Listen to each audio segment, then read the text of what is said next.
방금 전에 미국 정부가 숫자 하나를 발표했죠. 3.4입니다. 미국의 7월달 소비자 물가지수가 1년 전보다 3.4% 올랐다는 성적표였고 시장 예상치랑 정확하게 일치했습니다. 근데 여기서 이상한 점이 한 가지 있었죠. 미국 중앙은행 연준 측에서 목표로 삼는 물가는 2%입니다. 이 목표가 2%대인데 결과가 3.4%다? 목표치의 1.7배가 나왔으면 혼나야 할 성적표인데 왜 지금 시장은 안도하고 있고 왜 국내 기사에서는 XRP의 강력 호재라는 제목까지도 붙고 있을까요? 그래서 오늘은 답부터 드리고 시작을 하겠습니다. 올해 여름 이 코인 시장이 정말로 무서워한 건요.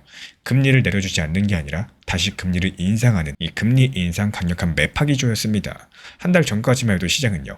다음 달 미국이 금리 인상할 확률을 70%로 상당히 높게 봤는데 그 숫자가 이번 발표되고 나서 40%대로 내려앉았습니다.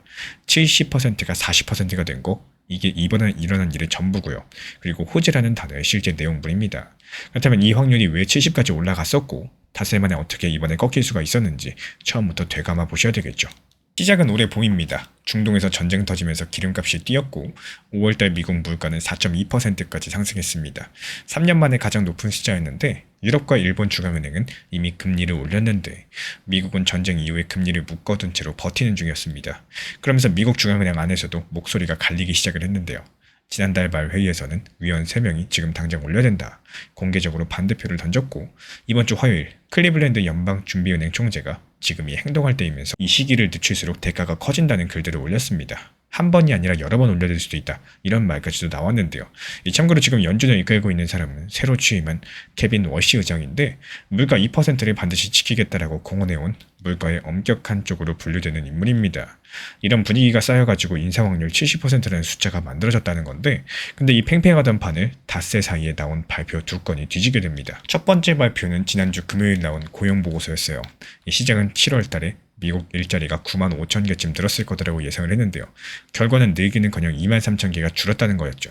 경기가 생각보다 식고 있다는 신호였는데 금리를 올린다는 건 돈 빌리는 값을 올려서 경기를 일부러 식히는 조치인데 경기가 이미 식고 있다면 굳이 올릴 이유가 약해집니다. 이 한 건으로 확률은 70%에서 뚝 떨어졌고 발표 전날에는 인상 49.9, 동결 50.1, 사실상 동전 던지기 수준까지 좁혀져 있었습니다. 그리고 두 번째 발표, 이번에 나온 물가지수인데요. 이 숫자를 뜯어보겠습니다. 7월달 물가는 1년 전보다 3.4% 올라서 6월달에 3.5%에서 한 계단 더 내려왔고 한 달 전과 비교해봤을 때 0.1% 올랐는데 이것도 예상치랑 똑같았습니다. 5월달 4.2에서 두 달 연속 하락입니다. 근데 여기서 더 중요한 숫자가 하나 있죠. 물가표에서 값이 심하게 널뛰는 기름값과 먹거리 값을 빼고 여기서 계산한 물가를 근원 물가라고 부르는데요. 이게 2.5%까지 나왔습니다. 올해 1월달, 2월달과 같은 수준이고요. 그 당시 이 숫자는 거의 5년 만에 가장 낮은 기록이었습니다. 그럼 조금 이상하지 않으십니까? 이 전체 수치가 3.4%인데 기름과 먹거리를 빼면은 2.5%다? 이 0.9%포인트 차이의 정체가 뭘까요? 그 답은 미국, 이란, 중동 전쟁입니다. 에너지 가격이 지금도 1년 전보다 14.7% 비싸고요. 휘발유만 따져봤을 때 보면 24.6%나 높습니다. 올해 물가를 밀어올린 몸통이 기름이었다는 게 지금 숫자로 그대로 드러나고 있는 대목이죠. 한마디로 미국 이란 전쟁만 아니었으면 지금 소비자 물가 지수가 이렇게까지 높게 안 나왔다. 이런 결론이 도출이 되는 겁니다. 근데 그 에너지가 지난달 5.7%, 이번 달 1.5%, 두 달 연속 내리는 중이죠. 몸통이 식고 있다는 거고 그러니까 이번 발표가 전한 진짜 소식은 물가가 낮다는 게 아니라 물가를 끌어올린 원인이 힘을 잃고 있다는 거였습니다. 그리고 발표 몇 시간 만에 확률은 인상 40대 동결 60으로서 한 달 전과 정확히 뒤집어진 그림이 돼버렸죠. 월가 반응도 같은 방향이었어요. 한수석 이코노미스트 측에서는 지난주 고용 발표 이후에 자리 잡은 올릴 필요가 없다는 흐름들 이번 숫자로서 그대로 유지될 거라고 봤고 다른 이코노미스트는 이번 결과가 신임 워시 의장에게 서두르지 않고 지켜볼 만한 명분을 줬다라고 평가를 했습니다. 여기까지가 시장 전체 이야기라면요. 이제부터 XRP 이야기가 시작이 되는데요. 여기서 XRP는 이 발표를 꽤 위태로운 자리에서 맡고 있었습니다. 두 가지 숫자 때문이었고 첫 번째로 가격의 위치입니다. XRP는 이틀 전에 시장에서 심리적인 경계로 통하는 선 우리 돈으로 1,400원 남짓되는 그 자리 아래로 잠깐 밀렸다가 간신히 회복한 상태였었는데요. 두 번째는 판돈의 크기입니다. 선물 시장에서는 미결제 약정이라는 게 있는데 아직 정리되지 않고 살아있는 베팅의 총량이라고 보시면 돼요. XRP의 이 물량이 26억 7천만 개로서 작년 10월달 이후에 가장 많이 쌓여 있었고 이렇게 쌓인 상태에서는 숫자 하나의 가격이 크게 출렁이기 쉽다는 분석들이 발표 전부터 나와 있었습니다. 실제로 외신에서는 주요 코인 가운데 이번 물가 발표에 가장 크게 흔들릴 수 있는 게 XRP다라고 콕 집어 말을 했고요. 옵션 시장이 비트코인의 예상 변동폭을 1.3% 정도로 좁게 봤을 만큼 시장 전체는 조용한 발표를 준비하고 있었는데 유독 리플 XRP만 크게 움직일 만한 몸이 되어 있었던 셈이겠습니다. 그리고 숫자는 예상과 정확하게 같게 나왔죠. 뜨거운 숫자가 나왔다면 가장 아팠을 코인이 경계선을 지킨 채로 이 고비를 넘어가게 된 거고, 그래서 이번 호재의 정체를 한 줄로 줄이면 이렇습니다. 새로 얻은 게 아니라 가장 위험한 자리에서 가장 나쁜 결과를 피했다는 거. 지금 XRP가 서 있는 자리에서는 잃지 않는 것들의 가치가 얻은 건 못지않게 크다라는 거죠. 지금 미국 노동부 발표문 어디에도 XRP라는 글자는 없습니다. 근데도 이 발표가 XRP의 호재가 되는 이유는요. XRP가 규제 같은 자기 재료랑 별개로서 위험자산이라는 묶음으로 함께 값이 매겨지기 때문입니다. 올해 여름 그 묶음 전체에는 미국이 다시 올릴지 모른다는 걱정만큼의 할인들이 붙어 있었고, 이번부터 그 할인의 근거 숫자가 줄기 시작했고요. 특히 XRP처럼 베팅이 많이 쌓인 코인일수록 걱정이 빠질 때 되돌림도 크게 나타날 수가 있다는 거예요. 다만 인상론이 완전히 죽은 건 아니죠. 이 대목에서 새로 알아두실 이야기가 하나 있는데, 미국 월스트리트 저널의 티미라우스 기자가 전한 매파 쪽 논리입니다. 관세로 오른 물건값이 한번 오르고 말 줄 알았는데 계속해서 인상이 이어지고 있고, 여기에 인공지능 설비 투자 열풍까지도 기술 장비랑 소프트웨어 값까지 밀어 올리고 있다는 거예요. 기름값 유가가 식어도요, 물가를 받치는 새로운 재료가 있다는 주장인 만큼 이 부분들은 계속해서 지켜보셔야 되겠죠. 그래서 제가 바라보고 있는 관점은 다음 달 16일 금리 발표 회의에서 미국 연준이 금리를 올리지 않고 지나가고, 그때까지 코인 값에 붙어 있었던 금리 인상 걱정의 할인값이 조금씩 빠지는 흐름입니다. 그 근거는 총 3가지인데요. 이번에 금리 인상 확률이 이미 뒤집혔다는 게 가장 강력한 증거고, 무려 한 달 전까지만 해도 70대 30 인상 수치였는데 지금은 40대 60으로 오히려 금리 동결이 우세가 됐습니다. 두 번째로 고용과 물가 수치는요, 서로 다른 두 성적표가 닷새 사이에 같은 방향으로 가고 있다는 거예요. 그러니까 금리를 인상시킬 만한 이유들이 약해지는 쪽을 가리키고 있기 때문에, 게다가 이번 물가 상승의 몸통이라고 할 수 있는 에너지가 2달 연속 내리고 있어서 그 다음 물가표까지도 크게 튀기는 어려운 구조라는 겁니다. 하지만 긍정적인 부분만 말씀드리진 않겠습니다. 공정하게 부정적인 측면도 같이 말씀을 드릴 거예요. 먼저 이번에 발표된 숫자는 예상보다 좋았던 게 아니라 예상치랑 똑같은 부합했던 것뿐이고, 3.4%는 여전히 미국 연준의 목표치에 대한 1.7배 수준으로 상당히 높습니다. 실제 발표 직후에 1시간 동안 주요 코인들 오히려 살짝 밀렸을 만큼 첫 번째 반응은 차분한 상황이었는데요. 그리고 연준 측에서 금리를 정할 때 더 아껴보는 물가표는 따로 있죠. 사람들이 실제로 쓴 돈을 기준으로 집계하는 지표인데, 이쪽의 근원 수치는 6월달에 3.3%로서 1년 전 2.8%보다 오히려 올랐다는 보도가 있습니다.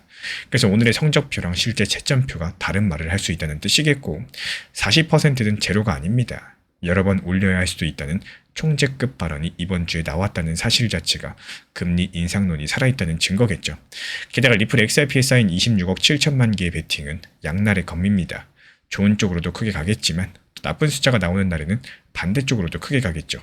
이틀 전에 1,400원 선이 잠깐 깨졌던 걸 잊으시면 안 됩니다. 이번 미국의 7월달 물가는 3.4%로 예상과 정확히 같았고, 기름과 먹거리를 뺀 속살 물가는 5년 전 최저 부근이 2.5%였습니다. 이 숫자랑 지난주에 고용 충격이 겹치게 되면서 한 달 전 70%대였던 금리 인상 확률이 다음 달 금리 인상 확률 40%까지 주저앉았습니다.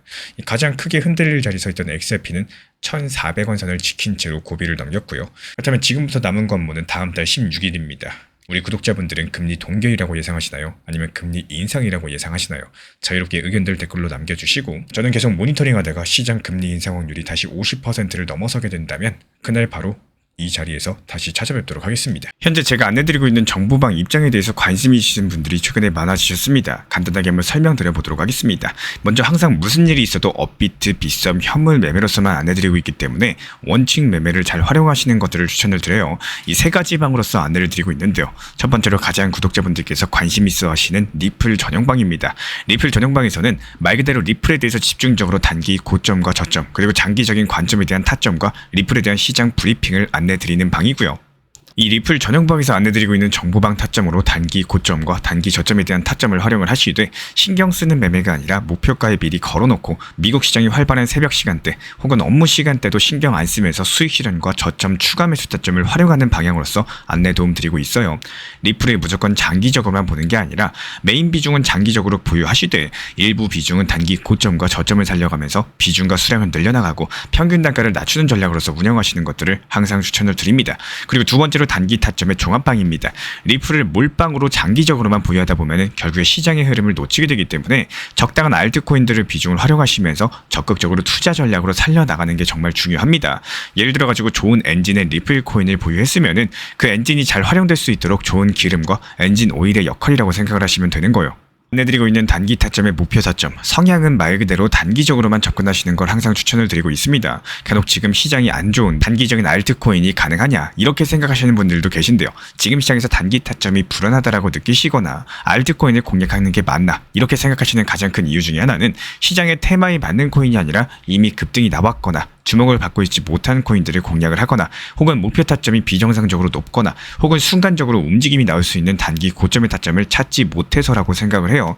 결국에 투자 시장은 순환적으로만 흘러가기에 적당한 알트코인들을 비중에 맞춰가지고 병행하면서 여기서 나온 수익들로 리플의 단기 저점 매수의 계획을 통해 가지고 하나의 톱니바퀴처럼 움직이도록 내 포트폴리오를 구성을 할 줄 아셔야 됩니다. 타점은 말 그대로 단기 타점답게 수익 실현하고 나면 사실 그 이후에 더 상승하던 떨어지던 크게 신경 쓸 필요가 없겠죠. 시간 또한 바빠가지고 걱정할 필요가 없는 게 항상 말씀드린 이 목표 타점에 미리 걸어두면은 신경을 쓸 필요가 없다는 점을 반드시 생각을 하셔야 됩니다. 그리고 세 번째로는 종합 브리핑방인데요. 중요할 수 있는 속보, 시장 브리핑에 대한 핵심 내용들을 전달드리면서 시장이 어떻게 흘러가고 앞으로의 시장이 어떻게 움직일까 이런 중요 핵심 내용 같은 것들을 전달드릴 뿐만 아니라 메이저 코인과 그리고 스윙과 중장기적인 타점에 대해서 안내드리면서 단기적 관점보다는 조금 보유 기간이 있다라고 하더라도 목표 타점 자체를 높게 보는 방향으로서 안내드리고 있는 방입니다. 대표적으로 최근에 도지코인에 대해서도 목표 타점을 높게 276원의 종합 브리핑방에서 타점 안내드리면서 여유롭게 약 5일 정도 보유하면서요. 도지코인이 상승이 연달아 나오고 있을 때 오히려 과감하게 370원의 목표 타점을 안내드렸습니다.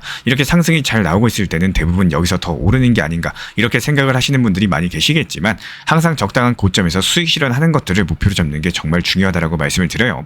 이렇게 세 가지 방 입장 안내드리고 있기 때문에 항상 업비트, 빗썸으로서 현물에 대해서 안내드리고 있습니다. 비중 조절과 원칙 매매를 통해서 일하거나 바쁜 와중에 신경 쓰시는 매매보다는요. 여유롭게 매도 걸어놓고 편하게 신경 안 쓰시면서 제대로 운영하시기를 추천을 드리겠습니다.